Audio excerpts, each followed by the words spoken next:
We are having such a great time here. We decided to go on live stream late. As you can tell, nothing worked out right. But we're live now. Hopefully, you guys can hear us and see us. Let us know in the comments if you have no idea what's going on, if you can see us or hear us. But other than that, welcome to Exploring with the Nug. You guys know why we're going live today is because Adam and Jason, it's almost like history is repeating itself. You guys are on a tear today. Well, actually, it was yesterday. You guys was out searching and you found Tommy Lee, and he's been missing what, 7 years, maybe? 7 years, yeah. 7 years. So what? How did this all start? Like, how'd you guys pick this spot? What made you go here, and what happened then? Like, tell us about the day. Gosh, I know Jason's trying to log in too. Yeah, I don't know what's going on with mine. But yeah, this case has been. I feel like you hear investigators say it all the time. Detectives, there's like one case that they've always wanted to solve and figure out. That's kind of how I felt about this case, because it's like less than an hour from my house, and over the past 3 years, I've been going out, with you multiple times, with Jason multiple times recently, and just here and there searching bodies of water for Tommy's vehicle, for any vehicle around the Sumter area. And it was kind of one of those, it felt like a needle in a haystack thing, but it ended up being like process of elimination. And we checked, you remember, we were checking everything, every body of water, ramps, ponds. Oh yeah, we literally went on to a golf course and started checking the water traps, trying to figure that out. Definitely didn't find anything there. They were deep enough, but nope, not that spot. And yeah, I mean, I was looking through the videos. Like, if you get on YouTube right now and just search Tommy Lee Brailey, it's just piles of our videos, like going back 2 years, just picking a spot and searching it, and then out of nowhere, you guys pick a spot and throw in a magnet, and bam, you get a hit. Yeah, I mean, Jason was going out here by himself this past week searching some spots and sent me a few sonar scans, and we decided to meet up yesterday, and where Tommy ended up was a spot that actually I had never searched, but Jason, you said you checked it out. Yeah, this was 2 years ago. This is the very first case that I looked into when you guys were out there looking, and I started looking. But at the time, all I had was a cheap old magnet that really couldn't stick to anything, and a short rope. I mean, didn't know what I was doing really, but I didn't have the equipment we had today. So the bigger magnet, big strong magnet, the underwater drone, the sonar board. So yeah. So let's see here. So man, I can't even think about what I was going to ask you guys. So you didn't even put the drone in the water, like, or your sonar? No, I mean, we were there's so much stuff in the water. It's so full of debris that it was, I mean, even if I got it in there, it would have been clogged up within seconds. I mean, we basically just started throwing a magnet around, and then Adam went over to the other side. I really didn't see a car going that far. He had to been really going pretty fast to get that far out there. It's just like completely missed like a 6-foot deep hole, and then skipped over another little section of land, a higher level area, and into the 10-foot deep area that he was in. It was like 10 to 15 on the other side. I mean, it's a small bridge. Like, I've driven by, anybody drives by, you look at it, you're like, oh, that's like a foot deep, Yeah. But I mean, Jason, you said you figured out, you heard from the detective that it was like a common accident area. Yeah, I mean, that's what sent me there to that the first time I went with the magnet 2 years ago, was just I saw car parts on Google Street View at that spot, and I wanted to go see if those car parts were maybe his or to a BMW or something, but they were to other vehicles. And yeah, the detective back then said that was a common area for car crashes. But so what causes the vehicle? What causes this spot to be why is it prone? Is it a straightaway, or is it on like a hard curve or something? It's a long curve that, anybody could take with a good amount of speed, and just slightly go off the road a little bit, and you're off in the ditch before you know it. So the car was on all four wheels, or was it upside down? All four wheels. Yep. And So- apparently, we later found out that another car, 2 years ago, had been it went in the water right next to where his car was. But I mean, it was like right on the shallow spot, so it was like sticking out still. So I mean, they never bothered diving, down to the left of that car. But like, I don't know how many cars have gone in this spot. It's one of those spots that like more signs. Something needs to be done at that area if this keeps happening. Yeah, big guardrail. Yeah, I was going to ask, like, so if you're just sitting here thinking about it, like, there's no guardrail to the water? So, like, would he go before the bridge and just kind of thread the needle, I guess? There's a guardrail leading up to the bridge, but it's only on the straightaway part. Like you come around off of the curve, and it straightens out just a little bit, and then the guardrail starts. But he'd have had to go right in between the light pole and the guardrail. I would imagine there's a light pole that would easily be hit by somebody going off the road there. So let's see, you said it was close to Crestwood High School? Mm-hmm. Yeah, right past, right before, it's like between the schools, right? There's, 80 or East Burrington Road. If you see East Burrington, it's right past that. You said you're going south on 401, and you go past 81. Is that what you're talking about? Yeah, I think it's 81 or East Burrington Road, and then right there, and then between I think this was a middle school too. Is it a high school and middle school? I think it's right in between them. Yeah, I see a Chestnut Oaks Middle School. Yeah, right past that on the right. And I mean, this was on a path that was was the path that he would have taken from. So the story was, back in 2017, Tommy left a work party or gathering at what was what's the name? The bar. Brewers. Brewers, yeah. Brewers Bar and Grill, which was downtown Sumter, and he left that at either like after midnight or around midnight or 2 a.m. Presumed drinking is what we were thinking, and he just vanished with this car after that. And we checked so many times the route he would have taken home, and there's only so many bodies of water. I'm not sure how it's taken this long, but I mean, I was speaking to Tommy's sister earlier today, who, by the way, officially, the coroners haven't released anything, but I spoke to the family, and they have given their blessing and everything, and they're okay with us talking about it. Just so anybody's wondering that, I just wanted to make that clear. And his sister was really appreciative, and that she knows that we've been searching off and on over the years. So I did want to clarify that. But yeah, this is it was on a path. It's like what were you saying, Jeremy? Occam's razor. The simplest solution is also often. Yeah, it was something I heard a while ago, and it just makes so much sense. It's like you start thinking about these cases, and you may have missed the most obvious spot, and then before you know it, you're in another state searching. And he was, it's literally, sometimes it would make sense to go back to square one, start at Brewers, and then work your way out. And I think that's what we was doing. But obviously, you guys hit the spot finally. And it's more times than not, if you notice that, it's the obvious stuff. It's nothing really crazy. It's just that he should be on a path from the bar to his house, right? Mm-hmm. So like, it was only process of elimination, and I guess this was it.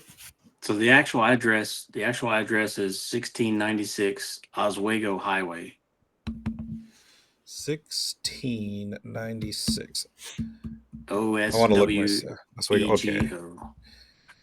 Also, it's these. Okay, there's two creeks. I guess it's the same creek, but it splits off right there. I think the stream just ended on YouTube. It did that again. This is twice now it's done that. But dang. Well, I'll just. Are we still live on the other ones? We're live on Rumble and X and everything, so everybody can just head on over to Rumble. I'll put the post out, but yeah. So that does not look like a creek that could hold a body of water, or not body of water. It could hold a car. Yeah. And the picture has a. Well, I guess it would be heading north. Would he have been heading north? Is that the thing? To go home? Right. Yeah. Okay, so like he must have went behind the guardrail before the bridge Yeah, and just cut a trail through the woods. coming right out of that curve and like threaded the needle right between the guardrail and that light pole, I would imagine.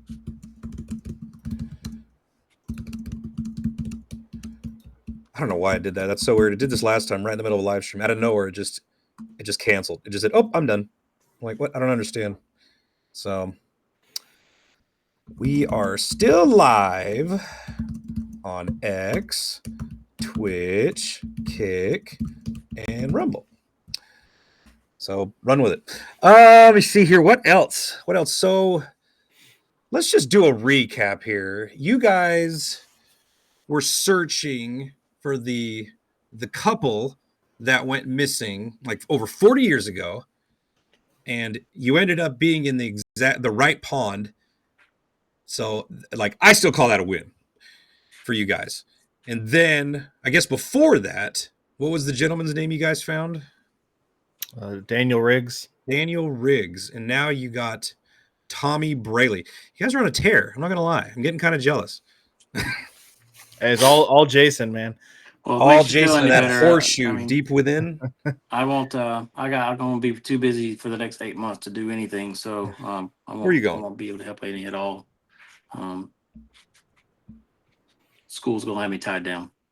Oh, man, school. Are you teaching or learning? Learning The ways. How cool is that? Let's see here. I'm not sure what anybody says. So, how far did he make it from the bar to his house? Did you guys figure that out? Like, how far did he make it before it crashed? I don't think it made it halfway. So this wasn't even a halfway point? No, yeah, it was closer to the bar than it was to his house. So yeah, I think speed just played a factor. He come around that curve too fast. Yeah, that is a gradual curve, but I guess if you're going 90, you could definitely just go right behind that guardrail and into the water. That is a tiny ass little creek. Yeah, so it's got a W shape to it. See the I guess greenery right in the middle of the bridge in the creek. Yeah, It's kind of like a W shape, like two big pits right on both sides of it. How he missed that first pit, I don't know. my only guess is he was going really fast and just kind of skipped over that first part. Yeah, I'm surprised he didn't roll it, to be honest with you, because it's not really smooth drive going through there. yeah, the car wasn't really that bad damaged. No, the thumbnail I used for this, that was the picture I saw from you guys, and it didn't look bad. I guess I don't know why. Like what you said, the windshield was missing and all the windows were down and all that.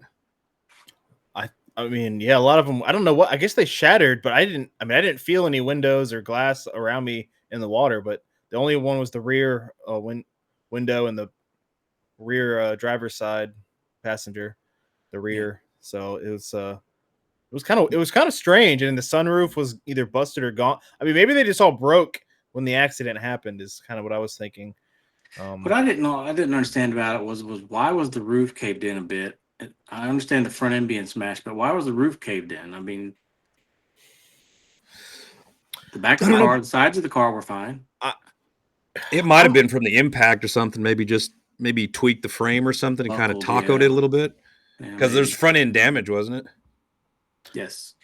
Yeah, he might have hit that dirt like you said in the middle, that little island, and just wham. Maybe he blew the windshield out. It's probably still laying out there somewhere. It was folded in. Oh, was it inside? Yeah. Well, I guess 7 years. Windshields do weird stuff underwater. Plastic. Mm-hmm. Yeah. I can't believe YouTube quit. Can you believe that? It's like amateur hour here. I'm gonna have to do a repeat tomorrow. Maybe get my stuff together. So let's see. So you got school coming up, so you're gonna be out of commission. We're gonna have to borrow your horseshoe. What other cases were you thinking that caught your eye? I know Demetria Watson's a hot one because that one's just screaming obvious. Yeah. Need more information on her. I mean, I don't have a whole lot to go with on that one, but there's that 40-year-old case in Columbia. We're still waiting on permission to look into that one. What's that name? Herman Caldwell. Did we ever search for that one? I don't think you did. You might have maybe one time.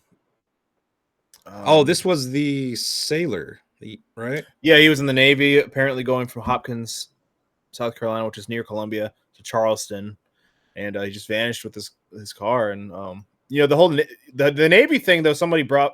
I recently searched Charleston, and I found some old vehicles, and then I also got intercepted by the Navy base down there. And somebody brought up a good point. I mean, he was in the Navy, so maybe he'd be around the base somewhere. It's all by the water. Like maybe he was. I don't know all the details on that, but it did get me thinking. It could be. Like, there's a what ramp. about the area in the 80s towards racism? Because it was a different time a long time ago. So you think somebody may have offed him? That's what I'm thinking. Well, there was a whole foul play element. There's a lot into that story. Is it? Yeah, I don't know anything about that one, but supposedly he had some death threats from a guy that had put him in jail because they had beat him and robbed him, and he identified one of them, and that guy went to jail for 3 years, I believe it was, and then got out and was making death threats towards him. Huh. That's pretty wild.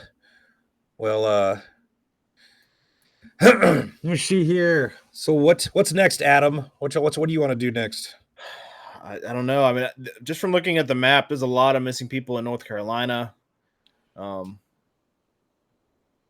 in vehicles. So I'd like to check a lot there. I mean, there's people everywhere. But it seems like South Carolina, there's really not too many more in vehicles besides Herman Caldwell. A couple other ones are unconfirmed, but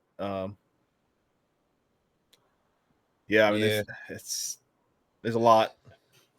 Well, there's still my hot list is still Christopher St. Joseph over in Huntsville.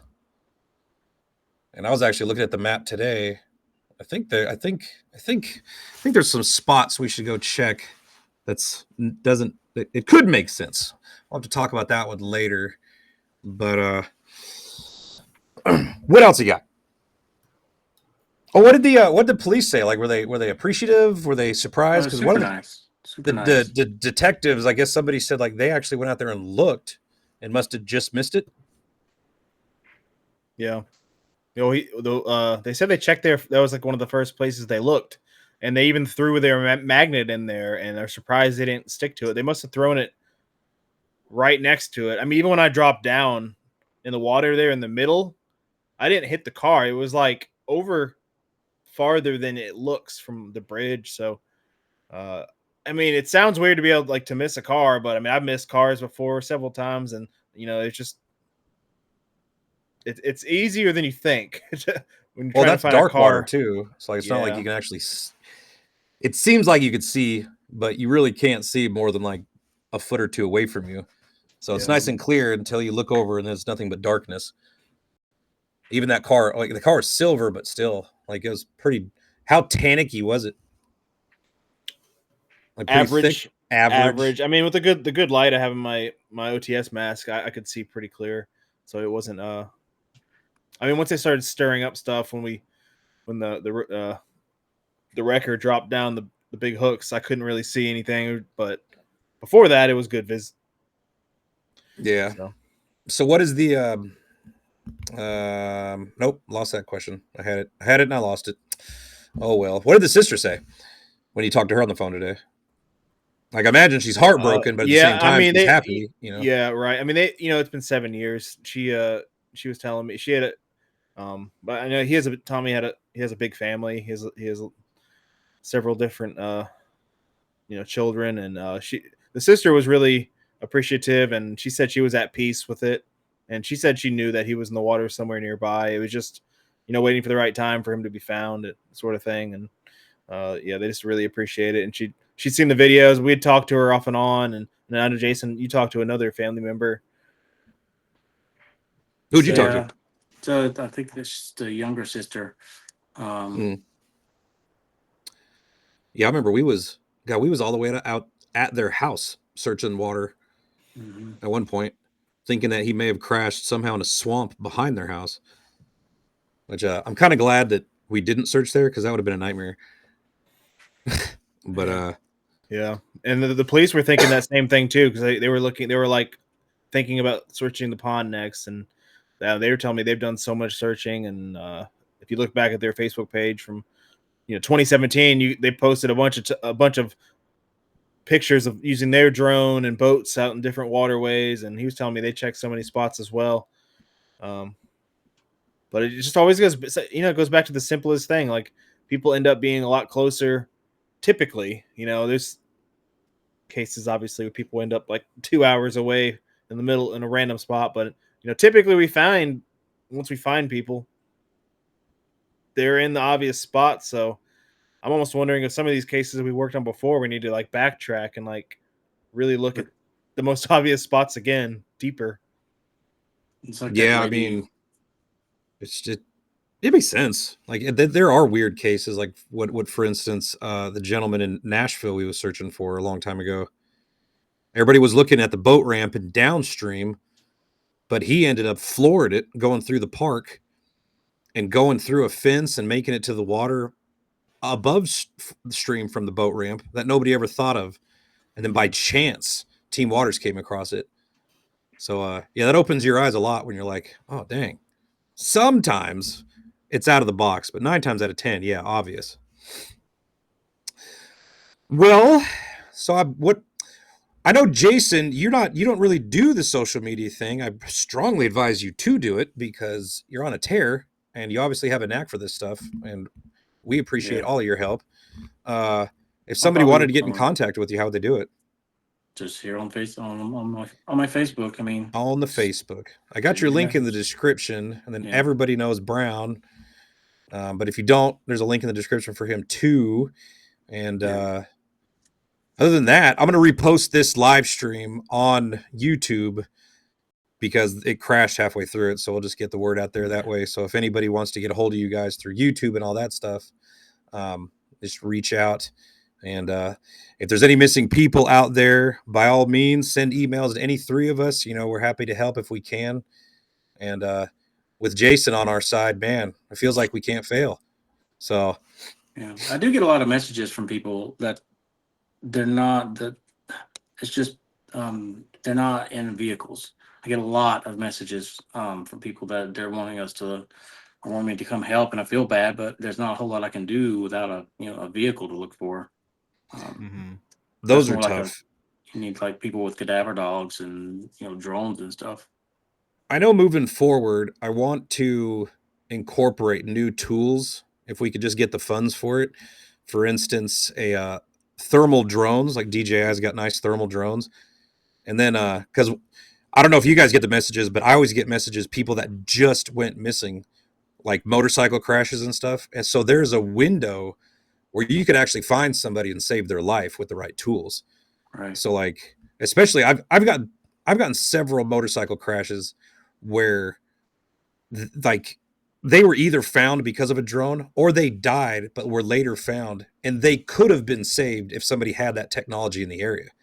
Like, they find them down a ravine, severely injured, and then they passed away from dehydration or from injuries and stuff. But if somebody was in the area with that technology, lives could have been saved. So I definitely want to jump into that avenue coming in 2025. And then who knows what else? I mean, obviously floods happen all the time. It'd be nice to upgrade our boats, get like a I'm talking about, that one I showed you, the swift water one, just to help. Or like a jet boat. Yeah, shallow water runners, something like that.